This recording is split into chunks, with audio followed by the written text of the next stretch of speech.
Jejak di Balik Kabut. Audiobook novel silat. Cerita, Esa Mintarja.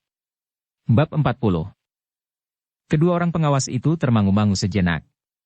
Namun kemudian mereka pun mengangguk-angguk ketika Haryawisaka berkata, "Orang-orang kita yang berada di antara mereka akan memancing agar mereka berusaha menangkap Pangeran Benawa. Dalam pertempuran itu, kedua belah pihak akan hancur. Pada saat itulah kita datang untuk melumatkan keduanya dan menangkap Pangeran Benawa. Jika demikian, kita harus membuat perhitungan yang matang. Kita tidak boleh terlambat, karena jika kita datang pada saat bantuan dari Pajang datang pula ke hutan Jabung, maka kitalah yang justru akan terjebak. Kau memang dungu. Kita akan menutup jalan ke kota raja. Jika ada penghubung yang pergi ke Pajang untuk minta bantuan, kita akan menghancurkan mereka. Jadi apa yang harus kami lakukan kemudian? Kalian harus tetap mengawasi keadaan. Aku akan bertemu dengan beberapa orang yang dapat aku ajak bicara tentang rencana ini." Sebenarnya lah bahwa Haryawisaka telah memanggil 3 orang yang dianggapnya dapat diajak berbicara tentang persoalan-persoalan yang sangat penting. Di antara mereka adalah Kitumenggung Sarpabiwada. "Aku akan tetap berada di Pajang," berkata Kitumenggung Sarpabiwada. Tetapi Kitumenggung harus berhati-hati. Kitumenggung agaknya sudah dicurigai berhubungan dengan aku, karena aku datang ke rumah Kitumenggung pada saat Pangeran Benawa juga ada di rumahmu. Sementara itu aku sadari bahwa aku adalah orang yang paling dicurigai di istana Pajang ini. Tetapi para pemimpin di Pajang tidak dapat membuktikan bahwa aku telah melakukan kesalahan. "Apa yang akan kita lakukan kemudian?" bertanya seorang rangga yang berkumis lebat. "Kirangga Surareja," berkata Haryawisaka. "Kita harus menyiapkan segala-galanya. Semua kekuatan harus kita himpun untuk menguasai Pangeran Benawa yang sampai sekarang masih membawa cincin itu. Kemudian seperti yang kita rencanakan, kita akan meninggalkan Pajang dan berlindung di landasan kekuatan kita yang sesungguhnya. Pasukan Pajang tidak akan mudah menemukan kita sehingga pada saatnya kita melakukan perlawanan terbuka. Kita dapat menghimpun kekuatan di sebelah utara Gunung Kendeng. Kita pun dapat bekerja sama dengan orang-orang Demak yang sejalan dengan rencana kita. Tetapi bagaimana dengan para pengikut Haryawisaka yang ada di Pajang? Jangan hiraukan mereka. Biar saja mereka dihancurkan oleh pasukan Pajang asal cincin itu sudah ada di tanganku." "Tetapi apakah mereka tidak akan menjadi bebanku?" bertanya Ki Sarpabiwada. Tidak seorang pun dapat mengaitkan Kitumenggung dengan usaha menangkap Pangeran Benawa itu. Sampai saat ini yang Kitumenggung kerjakan adalah kegiatan di bawah permukaan. Memang kecurigaan-kecurigaan itu ada dan seperti aku katakan, Kitumenggung harus berhati-hati. Tetapi aku yakin bahwa Kitumenggung akan mampu mengelakkannya. Tetapi jika kemudian Haryawisaka berhasil dan Haryawisaka kembali untuk merebut Pajang, aku justru tidak disingkirkan, berkata Kitumenggung Sarpabiwada. "Jangan cemas. Rencanaku sudah matang. Orang-orang kita sudah mulai mempengaruhi para pemimpin perguruan yang dungu itu. Mereka sudah mempersiapkan sebuah serangan besar-besaran untuk menangkap Pangeran Benawa.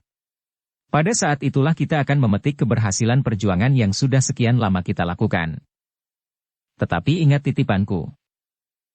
Jangan takut. Apa artinya seorang paksi pamekas?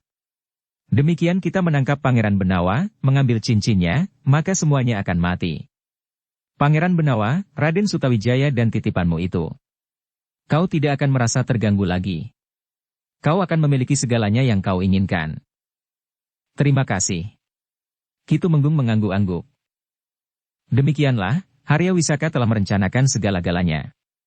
Beberapa orang pengikutnya yang berhasil diselundupkan ke dalam lingkungan perguruan-perguruan yang memperebutkan cincin yang disimpan oleh Pangeran Benawa itu telah berhasil menghasut para pemimpinnya untuk membunuh Pangeran Benawa di hutan Jabung. Para pemimpin dari perguruan Tegal Arang yang mendengar keterangan tentang keberadaan Pangeran Benawa di hutan Jabung, dihubungkan dengan laporan orang-orangnya yang bertemu dengan Ki Panengah, Ki Waskita dan Ki Kriyadama, telah meyakinkan mereka bahwa hutan Jabung memang sedang dibuka untuk membangun sebuah padepokan.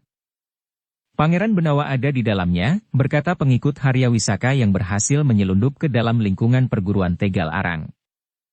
"Kau yakin?" bertanya seorang di antara para pemimpin perguruan Tegal Arang. Sebaiknya kita mengirim 1-2 orang petugas sandi untuk meyakinkannya, berkata pengikut Harya Wisaka yang berhasil menyelundup itu. Ternyata pengamatan para petugas sandi itu membenarkan. Pangeran Benawa ikut dalam pembangunan padepokan itu. Yang kemudian mengamati pembangunan padepokan itu bukan hanya perguruan Tegal Arang. Perguruan-perguruan yang lain pun telah melakukannya pula, perguruan SAD, perguruan Goa Lampin dan perguruan-perguruan yang lain. Bahkan mereka pun telah melakukan pembicaraan di antara mereka untuk bergabung menyerang mereka yang sedang membuka hutan jabung itu. Kita tidak akan bertengkar kemudian. Kita membuat janji bahwa Pangeran Benawa akan menjadi hak siapapun yang berhasil menangkapnya. Demikian pula jika cincin yang ada padanya. Tetapi jika cincin itu sudah dilepaskannya, maka siapapun yang menemukan cincin itulah yang mempunyai hak, sehingga kita tidak perlu untuk saling berperang kemudian. Pernyataan itu ternyata saling disepakati, sehingga dengan demikian, maka mereka pun telah mempersiapkan orang-orang mereka untuk menyerang perkemahan yang ada di padang perdu, di pinggir hutan jabung. Kita tidak perlu tergesa-gesa, berkata salah seorang di antara mereka. Membangun sebuah padepokan dengan membuka hutan itu memerlukan waktu yang lama. Jadi maksudmu, bertanya yang lain. Kita harus berhati-hati. Kita harus tahu benar kekuatan yang ada di hutan jabung itu. Namun pengikut Harya Wisaka yang diselundupkan ke dalam lingkungan perguruan-perguruan yang menginginkan cincin itu pun memberikan keterangan, bahwa yang perlu diperhitungkan hanyalah para pemimpin dan murid-murid dari padepokan yang dipimpin oleh Ki Panengah. Lalu apa yang lain? Bertanya seseorang yang telah mengamati pembukaan hutan jabung itu. Mereka adalah orang-orang upahan. Mereka adalah orang-orang pedesaan yang dikumpulkan oleh Ki Panengah dan kemudian diupah untuk membantu mengerjakan pembuatan padepokan itu, karena tidak mungkin para cantrik sendiri yang melakukannya. Para pemimpin perguruan itu pun kemudian telah menyusun rencana penyerangan terhadap orang-orang yang membuka hutan jabung itu. Tetapi perguruan itu tetap saja berhati-hati. Mereka telah mengirimkan petugas-petugas sandi untuk mengetahui keadaan yang sebenarnya di hutan jabung. Tetapi sejak semula para prajurit yang membantu bekerja di hutan itu memang tidak mengenakan ciri-ciri keprajuritan mereka. Dengan demikian, maka memang sulit untuk diketahui bahwa mereka sebenarnya adalah para prajurit-prajurit yang terlatih untuk memegang senjata. Dalam pada itu, maka perguruan-perguruan itu pun telah menyusun rencana penyerangan sampai ke bagian-bagian yang terkecil yang harus mereka sepakati. Harya Wisaka mengikuti semua rencana perguruan-perguruan itu lewat orang-orangnya yang dapat diselundupkan ke dalam lingkungan mereka. Dengan keterangan-keterangan itulah, maka Harya Wisaka telah mempersiapkan orang-orangnya pula. Pada saat yang tepat pasukannya harus hadir di hutan jabung. Sementara itu, beberapa orang harus mengawasi jalan yang menghubungkan hutan jabung dengan pintu gerbang kota raja untuk menahan setiap penghubung yang akan memberikan laporan dan minta bantuan jika serangan orang-orang dari perguruan-perguruan yang menginginkan Pangeran Benawa itu datang. Dalam pada itu, pada persiapan di hari-hari terakhir yang direncanakan, maka para pemimpin dari perguruan-perguruan yang ingin menangkap Pangeran Benawa itu telah bertemu. Kebo Serutlah yang masih saja dianggap cukup berpengaruh untuk memimpin pertemuan itu. Seharusnya kau duduk di sini, Nyi Melaya Werdi, desis Wirabangga. Iblis kau, geram Nyi Melaya Werdi. Bercerminlah. Lihat wajahmu yang buruk itu di permukaan sendang yang airnya diam. Kau akan malu sendiri. Wirabangga itu tertawa. Katanya. Kau sekarang menjadi semakin garang, Nyi. Mungkin selama ini kau semakin mematangkan ilmumu. Karena itu, kau nampak sedikit lebih kurus. Tetapi karena itu kau menjadi semakin langsing dan semakin cantik. Aku tantang kau berperang tanding. Wirabangga tertawa semakin keras. Namun kemudian Sima Pracima pun memotong. Hi, di mana adikmu Megar Permati? Ia tidak masuk. Telinganya selalu menjadi panas mendengar kata-kata kalian yang kotor. Megar Permati takut bahwa ia tidak akan dapat menahan diri, sehingga salah satu di antara kalian akan dibunuhnya. Sima Pracima tertawa berkepanjangan. Bahkan yang lain pun tertawa pula. Dengan nada tinggi Sirna Pracima itu pun bertanya kepada Gedhak Panunggul. Hi, Gedhak Panunggul. Kenapa kau diam saja? Aku lebih baik diam saja. Aku dan Megar Permati telah membuat janji sendiri. Setan kau. Iblis kau, geram Melaya Werdi. Gedak Panunggul masih saja tertawa. Tetapi Kebo Serutlah yang kemudian tertawa. Sudahlah. Duduklah di sini, Melayawerdi. Aku masih menunggu sejodang nasi gurihmu dan ingkungmu yang 10 itu. Melayawerdi tersenyum. Katanya. Sebenarnya aku sudah menyediakan, Paman. Tetapi aku tidak tahu di mana Paman bersembunyi, sehingga aku tidak tahu kemana aku harus mengirimnya. Ah, aku tidak bersembunyi. Tetapi aku tidak tahu di mana Paman tinggal. Kebo Serut tertawa. Katanya. Baiklah. Kita sisihkan sebentar jodhangmu itu. Kita berbicara tentang rencana kita untuk menyerang Alas Jabung. Suasana pun kemudian berubah menjadi bersungguh-sungguh. Nyi Melayawerdi pun kemudian memberikan isyarat, agar adiknya, Megar Permati memasuki ruangan itu pula. Meskipun suasananya sudah berubah, tetapi Gedak Panunggul masih saja tersenyum-senyum sambil berdesis. Hi, kau sempat bersolek pula, Megar. Megar Permati sama sekali tidak menjawab. Ia pun segera duduk di belakang kakak perempuannya. Nyi Melayawerdi. Sejenak kemudian, maka orang-orang itu pun mulai berbicara tentang rencana mereka. Namun Kebo Serut masih bertanya. Apakah Repak Rembulung dan Pupus Rembulung tidak datang? Keduanya adalah orang-orang liar yang tidak dapat diajak berbicara dengan baik-baik, jawab Wirabangga. Kita tidak usah menghiraukan perempuan jalanan itu beserta suaminya. Kebo Serut tertawa. Katanya. Jangan membenci Pupus Rembulung. Setidak-tidaknya untuk sementara. Ia selalu merasa perempuan yang cantik di dunia. Itulah yang menarik pada seorang perempuan. Siapapun perempuan itu, ia merasa yang paling cantik di dunia. Ia pun selalu tidak senang jika ada perempuan lain yang merasa cantik pula. Paman memihak Pupus Rembulung, potong Megar Permati. Melayawerdi pun menggamitnya sambil berdesis. Sudahlah. Megar Permati pun terdiam. Kebo Serutlah yang kemudian membawa orang-orang yang telah berkumpul itu untuk menyusun rencana dalam sebuah pembicaraan yang mendalam. Pertemuan itu telah mensahkan kesepakatan mereka terdahulu. Siapa yang berhasil menangkap Pangeran Benawa dalam pertempuran yang bakal terjadi di hutan Jabung itu, maka ialah yang berhak menawan dan merampas cincin yang dibawanya. Kemudian terserah kepadanya, apakah Pangeran Benawa itu akan dilepaskan atau akan dibunuh. Sementara itu, jika cincin itu sudah terlepas dari tangan Pangeran Benawa, maka siapa yang berhasil menemukannya, maka ialah yang berhak. Yang lain harus menghindari pertempuran di antara mereka, karena pertempuran itu hanya akan menghambur-hamburkan nyawa para pengikut mereka.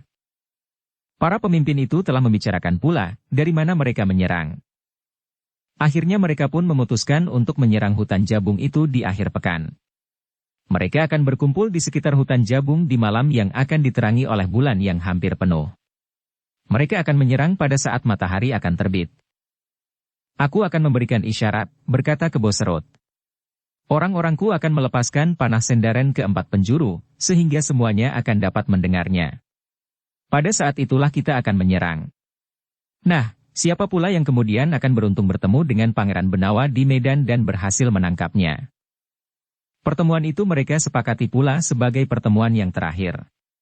Setelah itu, mereka akan bertemu langsung di hutan Jabung bersama pasukan mereka masing-masing dan bersiap menerima isyarat anak panah sendaren.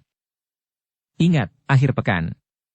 Menjelang matahari terbit, anak panah sendaren itu akan meluncur. Siapa yang terlambat adalah salah mereka sendiri. Pangeran Benawa akan menjadi milik mereka yang datang lebih dahulu, berkata Kebo Serut. Keputusan itu memang sampai ke telinga Haryawisaka. Orang-orangnya yang berhasil disusupkan di perguruan-perguruan yang menginginkan cincin itu telah memberikan laporan, bahwa perguruan-perguruan itu telah mempersiapkan orang-orangnya sebaik-baiknya. Mereka akan berkumpul di hutan Jabung pada akhir pekan. Bagus, desis Haryawisaka. Kita harus memanfaatkan kesempatan itu sebaik-baiknya. Kita tunggu sampai kedua belah pihak kehabisan nafas. Kemudian kita akan melumatkan mereka untuk mengambil Pangeran Benawa. Namun dalam pada itu, bukan Haryawisaka sajalah yang mendapat laporan tentang kesiagaan beberapa perguruan untuk menyerang hutan Jabung. Tetapi laporan tentang itu telah ditangkap pula oleh para petugas sandi dari Pajang. Seorang petugas sandi telah berhasil menyusup ke dalam lingkungan kegiatan Haryawisaka. Tetapi ada pula di antara mereka yang berhasil menyusup ke dalam lingkungan perguruan-perguruan yang telah mempersiapkan diri untuk menyerang hutan Jabung. Ketika laporan tentang kegiatan Haryawisaka itu sampai ke telinga Ki Tumenggung Wirayuda, maka Ki Tumenggung pun telah menyampaikannya pula kepada Ki Gede Pemanahan. Ki Gede Pemanahan telah mencocokkan laporan itu dengan laporan yang telah diberikan oleh petugas sandi yang menjadi penghubung dengan petugas yang berada di lingkungan perguruan-perguruan yang ingin menyerang hutan Jabung itu. Siapkan pasukan yang dapat bergerak cepat, Ki Tumenggung, di samping pasukan yang harus sudah berada di hutan Jabung. Kita harus menjebak mereka dan menjebak para pengikut Haryawisaka. Namun kita harus benar-benar memperhitungkan waktu. Aku sudah mempersiapkan pasukan yang segera aku kirim ke hutan Jabung. Mereka akan pergi ke hutan itu di dalam pedati-pedati yang membawa peralatan dan bahan pangan ke hutan Jabung sebagaimana sering dilakukan. Waktunya tinggal 3 hari lagi, Ki Tumenggung. Mereka akan menyerang hutan Jabung itu pada akhir pekan. Mulai hari ini beberapa pedati akan pergi ke hutan Jabung, Ki Gede. Sebagian dari pedati-pedati itu akan membawa bakal dinding bambu yang siap dipasang di perkemahan yang sedang dibangun itu. Ki Kriyadama memang merencanakan untuk membeli dinding-dinding bambu yang sudah dipasarkan. Waktunya tidak memungkinkan untuk menganyam sendiri dinding bambu itu. Apalagi hanya untuk dipakai sementara, sehingga tidak memerlukan dinding bambu yang bermutu terlalu baik. Ki Gede Pemanahan mengangguk-angguk. Namun kemudian ia pun bertanya-tanya. Bagaimana dengan Pangeran Benawa sendiri? Sudah diduga, permohonan kami agar Pangeran Benawa berada di istana untuk menjaga segala kemungkinan ditolaknya. Pangeran Benawa justru berharap untuk memancing agar segala-galanya segera dapat diselesaikan. Aku sudah menduga, desis Ki Gede Pemanahan. Dengan nada berat ia pun berkata. Namun dengan demikian, tanggung jawab kita menjadi berat. Jika terjadi sesuatu atas Pangeran Benawa, maka kitalah yang akan digantung oleh Kangjeng Sultan Hadiwijaya yang sebenarnya sangat mencintai puteranya itu. Ki Tumenggung Wirayuda itu mengangguk-angguk. Katanya, "Ya, Ki Gede. Mudah-mudahan kita dapat mengatasi gejolak yang bakal terjadi di hutan Jabung itu. Kita juga tidak tahu pasti, seberapa besar kekuatan gabungan dari perguruan-perguruan itu, yang nampaknya tidak dapat diabaikan. Kita berharap bahwa mereka menganggap orang-orang yang bekerja di hutan Jabung itu bukan para prajurit, sehingga persiapan mereka tidak cukup memadai. Haryawisaka tahu bahwa para pekerja itu adalah prajurit-prajurit. Tetapi Haryawisaka sengaja tidak membocorkan hal itu. Rahasia itu dipegangnya sebagaimana kita merahasiakannya, karena Haryawisaka juga ingin menjebak dan mengharap perguruan-perguruan itu dihancurkan agar untuk selanjutnya, Haryawisaka tidak merasa terganggu oleh mereka. Haryawisaka memang cerdik. Kita berharap bahwa Haryawisaka sendiri ikut dalam pasukan yang akan menangkap Pangeran Benawa itu, sehingga kita akan dapat menangkapnya. Mudah-mudahan, Ki Gede. Apakah Ki Tumenggung Wirayuda sudah menghubungi Ki Panengah, Ki Waskita dan Ki Kriyadama? Sudah, Ki Gede. Kau, geram Melayawerdi. Baiklah. Persiapkanlah segala sesuatunya. Pasukan berkuda itu jangan mengecewakan. Penempatan para petugas sandi yang akan mengirimkan berita lewat panah sendaren beranting itu harus benar-benar mapan, sehingga kita segera tahu, kapan pasukan-pasukan berkuda itu harus bergerak. Hutan Jabung tidak terlalu jauh, sehingga isyarat beranting itu harus benar-benar sampai. Ada 2 jalur yang sudah dipersiapkan, Ki Gede. Tetapi juga jalur lain. Penghubung berkuda itu akan menyampaikan laporan. Mereka tidak akan sampai ke gerbang kota. Jika Haryawisaka sudah mempersiapkan rencananya sebagaimana yang kita dengar, maka ia tentu akan menutup jalur ke pintu gerbang kota. Benar, Ki Gede. Tetapi penghubung kita akan menempuh jalur yang lain dari jalur yang diperhitungkan. Mereka sudah merintis jalan mereka sendiri. Tetapi kita berharap bahwa isyarat beranting dengan panah sendaren itu tidak akan meleset.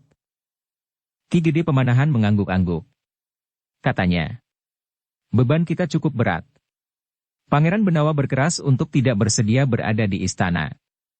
Bahkan seandainya Kangjeng Sultan Hadiwijaya sendiri yang memerintahkannya. Sedangkan jika terjadi sesuatu atas dirinya, kita tentu akan menanggung akibatnya. Tetapi kita dapat mengerti jalan pikiran Pangeran Benawa, Ki Gede. Dengan demikian, maka kita akan segera dapat menghancurkan mereka. Demikian pula dengan kekuatan yang dihimpun oleh Harya Wisaka. Kehadiran Kirangga Suraniti di kota raja ini agaknya juga sangat menarik perhatian Pangeran Benawa. Ketika Pangeran Benawa mendengar bahwa Kirangga Suraniti ada di kota, maka Pangeran Benawa langsung memerintahkan untuk mengamatinya. Sebenarnya lah bahwa Kirangga Suraniti sudah berhubungan dengan Harya Wisaka. Ketika aku mendengar laporan itu, aku menjadi sangat prihatin. Kirangga Suraniti adalah seorang prajurit yang sangat baik. Tetapi aku tidak tahu, kenapa ia terjebak oleh bujukan Harya Wisaka. Semula aku mengira bahwa Kirangga Suraniti sengaja mencari keterangan tentang niat Harya Wisaka. Tetapi ternyata dugaan itu keliru. Apalagi setelah aku mendengar keterangan Pangeran Benawa yang melihat Kirangga Suraniti terlibat langsung dalam benturan dengan beberapa perguruan di lereng Gunung Merapi. Nampaknya Kirangga juga sedang memburu Pangeran Benawa pada waktu itu. Ya, Ki Gede. Beban tugas kita memang sangat berat kali ini. Tetapi aku menjadi sedikit tenang, karena Pangeran Benawa selalu bersama dengan Raden Sutawijaya dan Paksi Pamekas. Meskipun kita mencurigai ayah Paksi, tetapi Paksi sendiri benar-benar dapat dipercaya sebagaimana dikatakan oleh Ki Panengah dan Ki Waskita sendiri. Sedangkan Raden Sutawijaya, sebagaimana kita ketahui, anak muda itu memiliki segala-galanya dalam olah kanuragan. Kau berkata begitu karena ayah Sutawijaya itu ada di sini, Ki Tumenggung, berkata Ki Gede Pemanahan sambil tersenyum. Tidak, Ki Gede. Aku berkata sebenarnya, jawab Ki Tumenggung Wirayuda bersungguh-sungguh. Terima kasih. Ki Gede Pemanahan mengangguk-angguk. Seandainya Raden Sutawijaya bukan seorang yang mumpuni, maka Raden Sutawijaya tentu sudah dilumatkan oleh Harya Penangsang di pinggir Bengawan itu. Ki Gede Pemanahan tertawa. Katanya, sudahlah. Namun bagaimanapun juga, kita harus mempersiapkan kekuatan yang cukup untuk menghadapi gejolak yang bakal terjadi di hutan Jabung itu. Perang yang akan terjadi bukan sekedar perang beradu kekuatan pasukan, tetapi juga perang beradu kecerdikan dan ketepatan menghitung waktu. Ya, Ki Gede. Aku percaya kepadamu, Ki Tumenggung, berkata Ki Gede Pemanahan. Ki Tumenggung Wirayuda pun kemudian telah minta diri. Sementara Ki Gede masih berpesan. Berhati-hatilah. Demikianlah, maka memenuhi pesan Ki Gede, Ki Tumenggung Wirayuda pun telah berbicara dengan beberapa orang kepercayaannya. Mereka harus mempersiapkan diri dengan diam-diam. Pasukan berkuda pun telah dipersiapkan untuk dapat bergerak setiap saat. Tingkatkan perondaan di dalam kota, perintah Ki Tumenggung Wirayuda. Kirangga Yuda Pranata yang memimpin pasukan berkuda yang telah dipersiapkan untuk bergerak dengan cepat, menjadi heran. Dengan nada tinggi ia bertanya. Kenapa perondaan di dalam kota yang ditingkatkan? Kenapa bukan perondaan di sekitar alas Jabung? Ki Tumenggung justru bertanya. Kirangga itu pun tersenyum sambil mengangguk-angguk. Katanya. Ya. Aku mengerti. Sebenarnya lah Kirangga telah meningkatkan perondaan di dalam kota. Setiap kali 2-3 orang prajurit berkuda berkeliling menelusuri jalan-jalan kota. Beberapa orang petugas sandi yang dikirim oleh beberapa buah perguruan yang telah mempersiapkan diri untuk menyerang alas Jabung, dan bahkan juga petugas sandi yang bekerja bagi Harya Wisaka, menganggap bahwa orang-orang Pajang telah salah menanggapi keadaan. Petugas sandi Pajang tentu melihat satu kegiatan yang tidak dimengerti. Karena itu, mereka meningkatkan pengawasan di dalam kota, berkata salah seorang petugas sandi. Sebenarnya lah, bahwa para prajurit berkuda yang meronda itu sendiri belum mendapat perintah yang sebenarnya, kenapa mereka harus berada dalam kesiagaan tertinggi. Mereka pun menduga bahwa kota Pajang berada dalam bahaya, sehingga mereka harus meningkatkan kewaspadaan. Setiap saat kota Pajang akan mendapat serangan dari kekuatan yang cukup besar. Harya Wisaka pun melihat meningkatnya pengawasan di dalam kota. Tetapi Harya Wisaka dan orang-orangnya tidak melihat bahwa bersamaan dengan pengiriman bahan-bahan bangunan dengan beberapa buah pedati, tetapi ikut pula beberapa kelompok prajurit yang akan memperkuat kedudukan kekuatan yang sudah terlebih dahulu berada di alas Jabung. Dalam pada itu, orang-orang yang berada di alas Jabung bekerja sebagaimana biasa. Seakan-akan mereka tidak mengetahui bahwa kekuatan yang besar dari beberapa perguruan sedang mengintip mereka. Sementara itu, di dalam barak sementara, Ki Panengah, Ki Waskita dan Ki Kriyadama selalu membicarakan perkembangan keadaan sesuai dengan laporan yang mereka terima. Waktunya tinggal 2 hari, berkata Kirangga Suratapa yang mendapat tugas untuk memimpin para prajurit yang sudah berada di alas Jabung. Kita akan berbicara dengan Pangeran Benawa dan Raden Sutawijaya, desis Ki Panengah. Aku akan mempersilahkan keduanya untuk datang kemari. Sejenak kemudian, maka Pangeran Benawa dan Raden Sutawijaya telah duduk pula bersama dengan mereka. Namun Pangeran Benawa itu pun bertanya, "Di mana Paksi?" "Hamba belum memanggilnya." "Pangeran," jawab Kirangga Suratapa, "biarlah Paksi ikut berbicara bersama kita." "Baik, Pangeran." "Terbang itu, Paksi."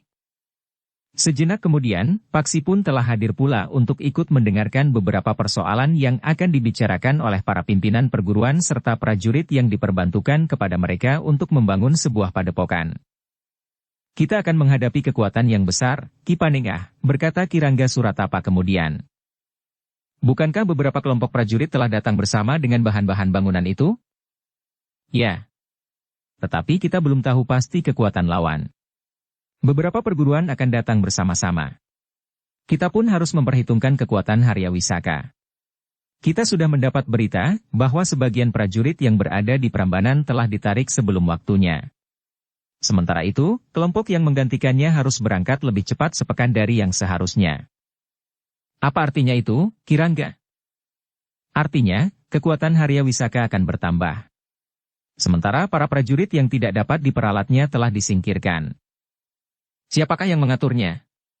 "Dengan cincin itu pula." "Agaknya otak permainan itu adalah Kirangga Suraniti," jawab Kirangga Suratapa.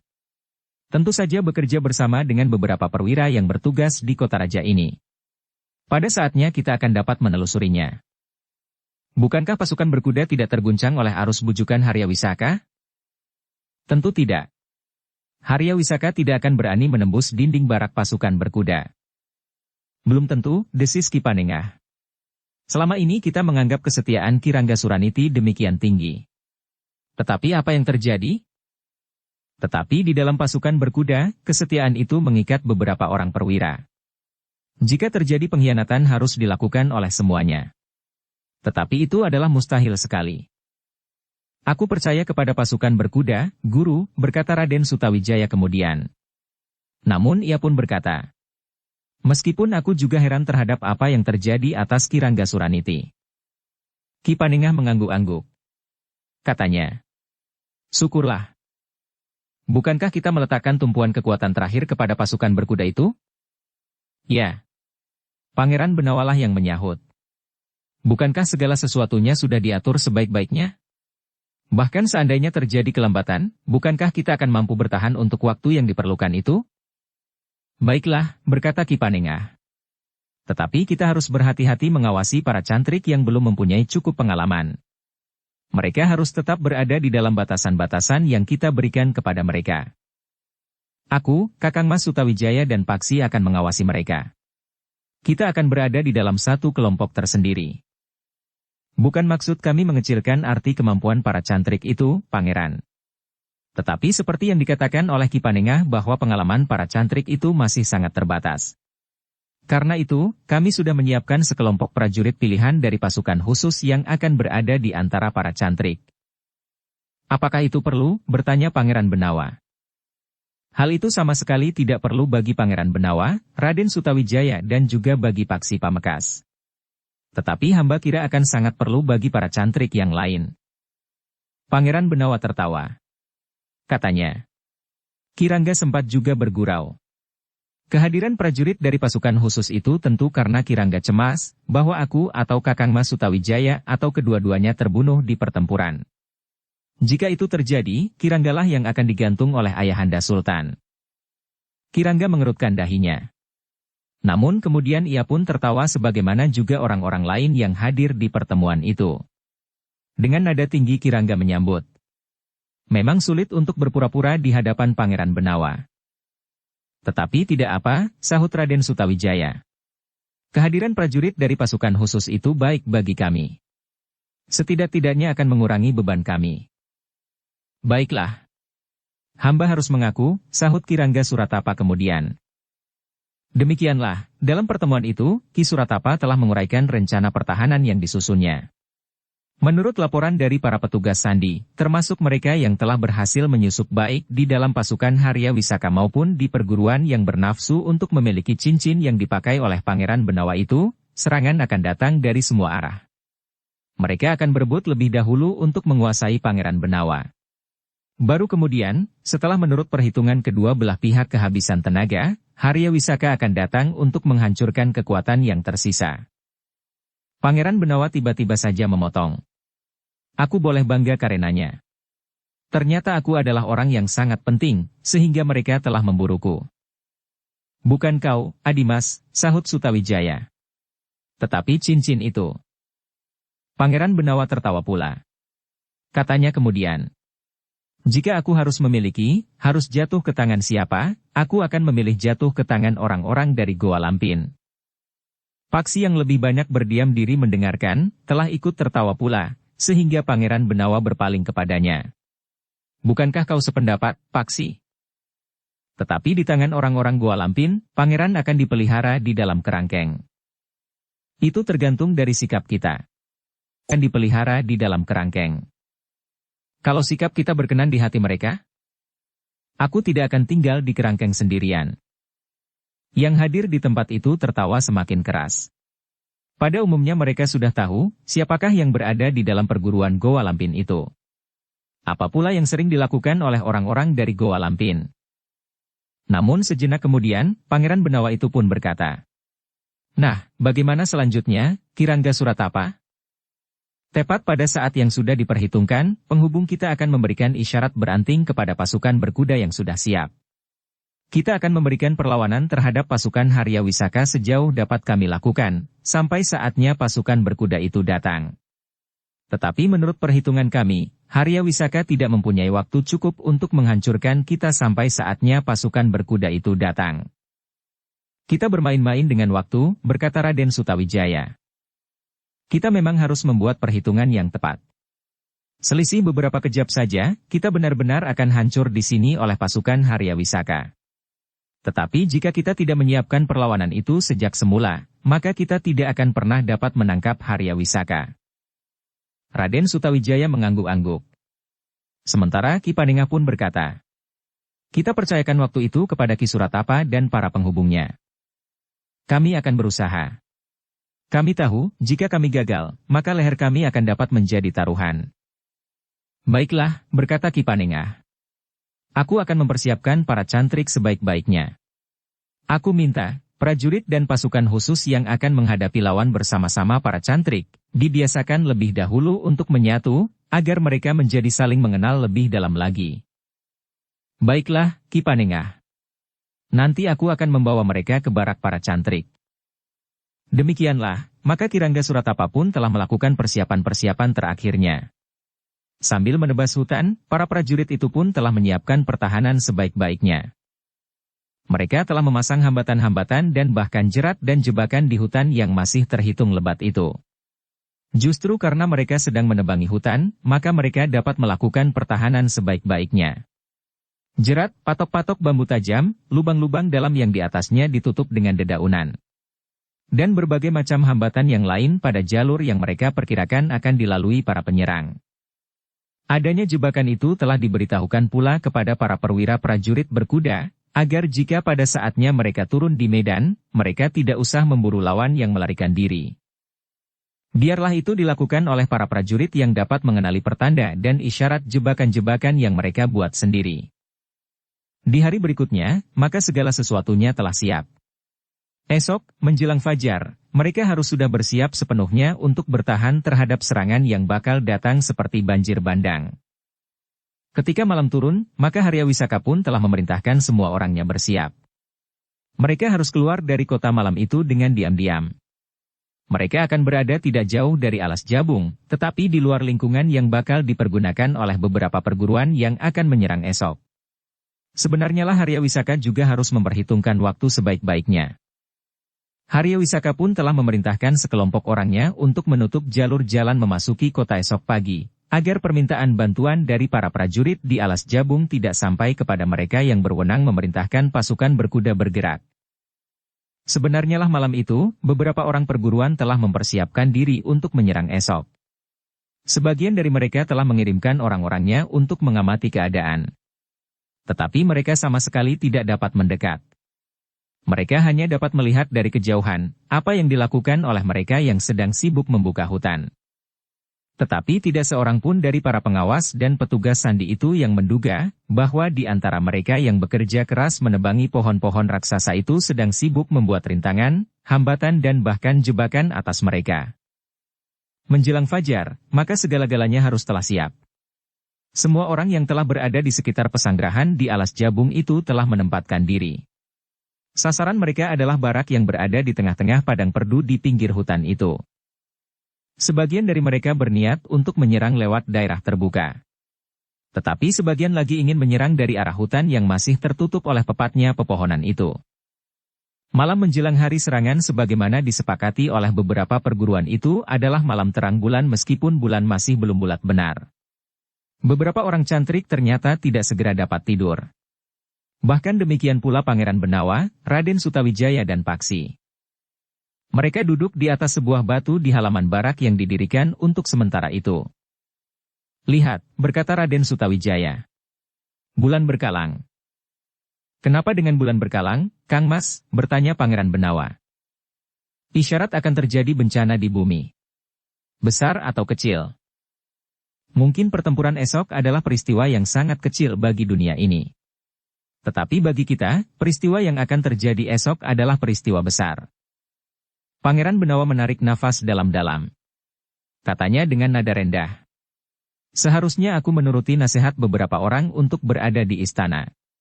Hanya karena aku keras kepala, maka esok akan terjadi perang. Perang itu sendiri tidak apa-apa, bahkan dapat memberikan kesegaran kepada kita dan para prajurit. Tetapi yang kemudian menyedihkan adalah akibatnya. Kekerasan, kekejaman dan kematian." Raden Sutawijaya justru tertawa. Katanya, "Kau aneh, Adimas. Seolah-olah ada perang yang tidak berakibat mengerikan. Justru karena akibatnya itulah, maka perang seharusnya dihindari. Akibatnya, kekerasan, kekejaman dan kematian." Pangeran Benawa menarik nafas panjang, sementara Paksi pun tersenyum pula. Bahkan Paksi itu pun kemudian berdesis. Dalam hal ini, bukanlah pangeran telah memperhitungkan untung ruginya.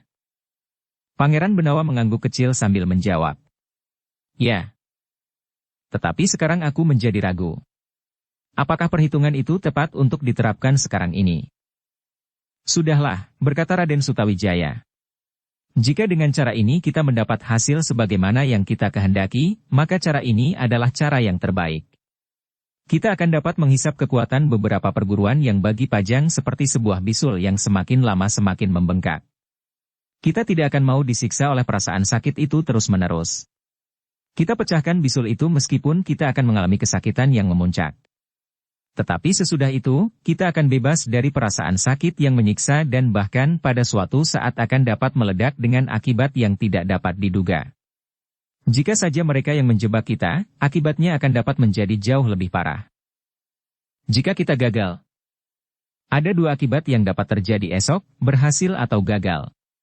Jika kita selalu ketakutan dibayangi oleh kegagalan, maka kita tidak akan pernah berbuat sesuatu. Mungkin dengan berdiam diri, kita tidak akan mengalami kegagalan. Tetapi juga tidak akan pernah mengalami keberhasilan." Pangeran Benawa mengangguk-angguk pula. Katanya, "Ya. Yang harus kita usahakan, kita tidak boleh gagal. Kita sudah berbuat sejauh dapat kita lakukan. Kita sudah mengerahkan kemampuan para petugas sandi. Kita sudah berhubungan dengan orang-orang yang pantas kita yakini kemampuannya memperhitungkan langkah-langkah dan tujuan akhir peperangan. Kita sudah berusaha sejauh-jauhnya. Ki Panengah, Ki Waskita serta ayah telah berusaha pula untuk dapat mencapai hasil yang sebaik-baiknya. Apapun yang akan terjadi, sudah diperhitungkan dengan cermat. Meskipun demikian, apa yang terjadi mungkin tidak sesuai dengan perhitungan kita, karena keterbatasan kemampuan kita. Namun kita sudah berusaha. Sedangkan penentuan akhir ada di tangan Yang Maha Agung." Paksi pun menyela. Raden Sutawijaya menepuk bahu Paksi. "Bukan saja berdasarkan atas penglihatan pada permukaan. Tetapi kau sudah menukik ke kedalaman." "Iya," desis Pangeran Benawa. "Kau benar, Paksi. Kita memang harus berdoa di samping berusaha sejauh dapat kita lakukan. Nah, jika demikian, bukankah tidak akan ada kebimbangan lagi di hati Adimas? Bertanya Raden Sutawijaya. Dalam saat-saat seperti ini, kebimbangan merupakan salah satu hambatan, justru pada saat-saat kita harus bertindak dengan pasti. Iya, Kakang Mas. Pangeran Benawa mengangguk. Aku mengerti. Aku harus menyingkirkan keraguan-raguan itu tanpa mengingkari kenyataan yang dapat terjadi. Ketiganya pun kemudian telah terdiam sejenak. Malam yang sepi menjadi semakin sepi. Di kejauhan terdengar suara-suara malam yang kadang-kadang menyentuh dasar jantung. Sementara itu bulan pun memancar di langit. Esok bulan akan menjadi semakin bulat. Tetapi Pangeran Benawa tidak tahu, apakah esok malam ia masih akan berada di pinggir hutan itu. Pangeran Benawa bukan seorang penakut. Tetapi ia membayangkan juga gerombolan-gerombolan orang yang memburunya sejak ia mengembara sampai malam itu. Orang-orang itu besok akan datang dengan senjata terhunus. Namun ketiganya terkejut ketika mereka mendengar desir lembut mendekat. Dengan sigapnya ketiganya pun segera bangkit dan bersiap menghadapi segala kemungkinan. Hamba, Pangeran, seseorang tiba-tiba saja muncul dari balik gerumbul. Siapa? Bulan, matahari atau bintang? Hamba, kelapa gading bertangkai ijuk. Ketiga orang itu menarik nafas dalam-dalam. Pangeran Benawa pun kemudian berkata, "Kemarilah." Orang itu pun mendekati dan berhenti beberapa langkah di hadapan Pangeran Benawa. Ada apa? Ki Suratapa memerintahkan kepada hamba untuk menyampaikannya kepada pangeran. Apa pesannya? Pangeran bersama Raden Sutawijaya serta Paksi Pamekas dimohon untuk masuk ke dalam barak. Kenapa? Bertanya Pangeran Benawa. Kami melihat dua orang yang berusaha menyusup ke dalam lingkungan ini.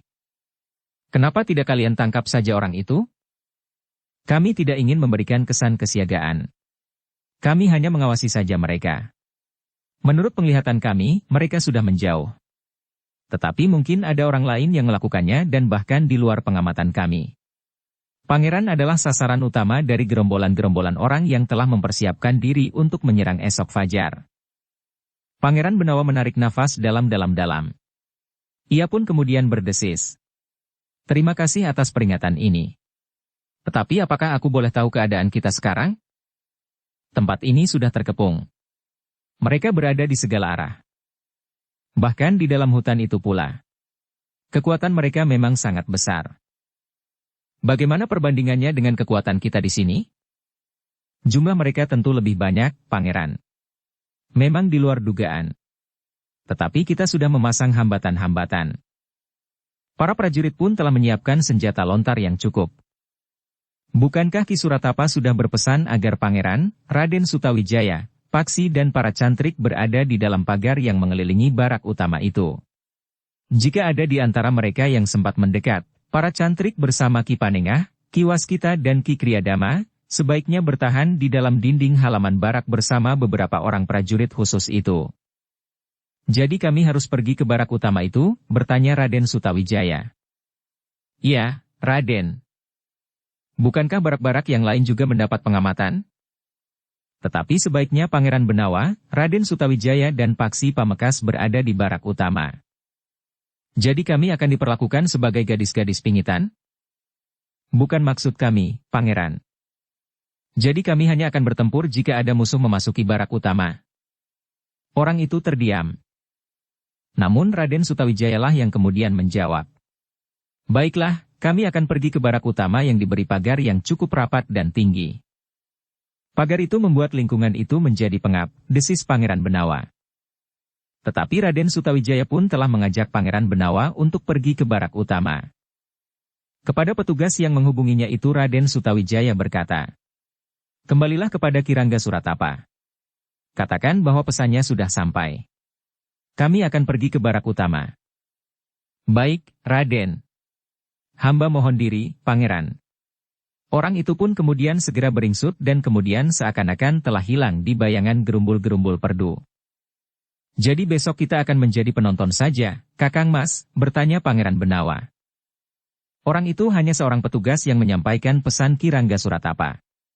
Kita mengiyakan saja pesan itu, apapun yang akan kita lakukan besok. Pangeran Benawa mengerutkan dahinya. Namun ia pun kemudian tertawa sambil berdesis. Kakang Mas memang cerdik. Raden Sutawijaya dan Paksi pun tertawa pula. Namun Paksilah yang kemudian berkata, tetapi sebaiknya para cantrik itu pun dibatasi geraknya. Jika mereka terjun ke medan pertempuran yang paling liar, tentu akan sangat berbahaya. Bekal mereka belum cukup banyak. Apalagi pengalaman mereka. Ya, aku sependapat, desis Pangeran Benawa. Demikianlah, mereka bertiga pun kemudian telah pergi ke barak utama yang berpagar. Di barak itu para cantrik dari perguruan Ki Panengah itu tinggal. Bukan hanya di saat-saat yang berbahaya. Tetapi mereka memang berada di barak itu. Sedangkan para pekerja yang lain, yang sebenarnya terdiri dari para prajurit, berada di barak-barak yang lain. Barak yang sederhana dan bahkan sebagian terbuka. Sebenarnya lah bahwa pengamatan di sekitar barak-barak itu dilakukan dengan cermat. Tetapi disamarkan dengan baik. Tidak ada peronda yang berkeliling mengamati keadaan. Tidak ada kelompok-kelompok yang ditempatkan di sekitar tempat itu, kecuali beberapa orang yang berada di sebuah gubuk kecil di depan barak penyimpanan bahan-bahan dan peralatan. Tempat yang dijaga dan diawasi sejak kerja itu dimulai. 4 orang duduk di gubuk kecil itu, di bawah sinar lampu minyak yang berkedipan. Untuk mencegah kantuk mereka bermain macanan dan bas-basan. Ketika salah seorang dari mereka menawarkan untuk bermain dadu, maka kawannya pun menolak. Jika kita bermain dadu, otak kita tidak terasah untuk menambah kecerdasan. Bermain dadu adalah sepenuhnya untung-untungan, kawannya menolak. Sekedar menahan kantuk. Desis Pangeran Benawa. Ada cara lain yang lebih bagus. Sementara itu, 2 orang yang menyelinap memasuki lingkungan itu mengamati orang-orang yang berada di gubuk itu dengan seksama. Namun kemudian seorang di antara mereka berdesis. Penjaga barak itu sama sekali tidak mengira bahwa esok pagi, demikian matahari terbit, lingkungan ini akan disapu oleh kekuatan yang tidak terlawan yang akan berebut menangkap Pangeran Benawa. Kawannya tertawa pendek. Katanya, kitalah yang besok harus mencapai bangunan utama itu paling awal. Pangeran Benawa tentu berada di bangunan itu bersama orang-orang penting serta para cantrik dari perguruan yang sedang membangun padepokan itu. Sedangkan di barak-barak yang lain itu tentu merupakan barak bagi para pekerja. Sebelum matahari sepenggalah, kerja kita tentu sudah selesai. Persoalan yang kemudian timbul, siapa yang dapat menangkap Pangeran Benawa lebih dahulu? Bahkan mungkin Pangeran Benawa sudah tidak ada di barak itu. Masih ada. Kemarin sore, Pangeran Benawa masih ada di tempat ini. Sementara itu, tidak ada iring-iringan orang berkuda yang meninggalkan barak ini sampai malam turun. Kita tidak dapat mengamati isi barak ini dengan jelas. Sulit untuk dapat mendekati. Para pekerja bersama para cantrik menebar di lingkungan yang luas. Tetapi seorang di antara kawan-kawan kita meyakini. Apakah kawan kita itu sudah mengenal Pangeran Benawa? Sudah. Kebetulan ia pernah melihat Pangeran Benawa di Pajang yang sedang berkuda dengan 2 orang pengawalnya memasuki istana. Apakah dapat diyakini bahwa yang dilihatnya memasuki istana itu adalah Pangeran Benawa? Ya. Saat itu ia tidak sendiri. Kawannya yang sudah ubanan mengenal Pangeran Benawa dengan baik. Yang lain mengangguk-angguk. Katanya, syukurlah bahwa Pangeran Benawa masih berada di sini. Kita akan mendapat kesempatan terbaik. Orang-orang kita yang berada di hutan itu besok akan dengan serta-merta menghambur langsung ke bangunan utama itu. Beberapa saat keduanya masih mengamati ke-4 orang penjaga barak penyimpanan bahan-bahan bangunan dan bahkan bahan makan. Seorang di antara mereka bergumam lagi. Tempat yang dijaga oleh 4 orang itu tentu tempat yang penting. Tidak ada barak yang dijaga sebagaimana barak yang satu itu. Jangan-jangan Pangeran Benawa ada di barak itu. Hitungan itu tepat untuk diterapkan sekarang ini. Tentu tidak. Barak itu sangat sederhana meskipun nampaknya kuat. Mungkin di tempat itu disimpan barang-barang berharga bagi pembangunan padepokan itu. Mungkin pula bahan pangan atau alat-alat yang sering dipergunakan berlatih para cantrik. Mungkin. Selain Pangeran Benawa, tempat itu juga penting untuk dikuasai. Kawannya mengangguk-angguk. Namun kemudian ia pun berkata, marilah. Tugas kita sudah berhasil kita lakukan dengan baik. Besok kita akan memasuki lingkungan ini dari arah hutan yang sedang ditebang itu. Sebaiknya sekarang kita telusuri jalan yang besok pagi akan kita tempuh. Gelap sekali. Kita hanya berdua. Bukankah ada cahaya bulan? Kita lewat jalan melingkar tetapi jauh lebih mudah dilalui itu. Yang lain tidak menjawab. Namun mereka pun kemudian telah bergeser meninggalkan tempat itu. Keduanya sama sekali tidak tahu bahwa keduanya justru berada dalam pengawasan. Dua orang prajurit bertugas mengikuti mereka dengan diam-diam. Tetapi mereka memang tidak dibenarkan untuk menyerang atau menangkap orang-orang yang sedang menyusup mengamati keadaan. Untunglah mereka tidak menerobos masuk ke dalam hutan, desis salah seorang prajurit yang mengawasi kedua orang yang menyusup ke dalam lingkungan barak perkemahan itu. Ya. Jika mereka memasuki hutan itu, mungkin salah seorang dari mereka akan terkena jerat atau jebakan, sehingga esok mereka tidak akan mengambil arah itu. Namun keduanya pun kemudian berhenti. Mereka tidak merasa perlu mengikuti keduanya sampai jauh keluar lingkungan barak perkemahan. Keduanya pun kemudian kembali untuk menghubungi keempat orang yang sedang berjaga-jaga di barak penyimpanan bahan-bahan itu. Kalian baru saja diamati oleh dua orang yang menyusup masuk ke dalam lingkungan ini. Keduanya tidak akan melihat apa-apa di sini, jawab salah seorang dari keempat petugas itu sambil bermain macanan. Ya. Yang mereka lihat adalah kalian berempat. Yang tertua di antara keempat orang itu bertanya. Kemana mereka sekarang? Keduanya sudah pergi. Terbang itu, Paksi? Bagus, berkata orang tertua itu. Sebentar lagi, petugas di sini akan berganti. Beritahu para prajurit yang mendapat giliran berikutnya. Jangan hiraukan jika ada orang yang berhasil menyelinap memasuki lingkungan ini dan mengawasi para penjaga di sini. Baik, jawab orang tertua itu. Bersambung ke bab 41. Dukung kami dengan subscribe, follow, like, komen dan share. Terima kasih.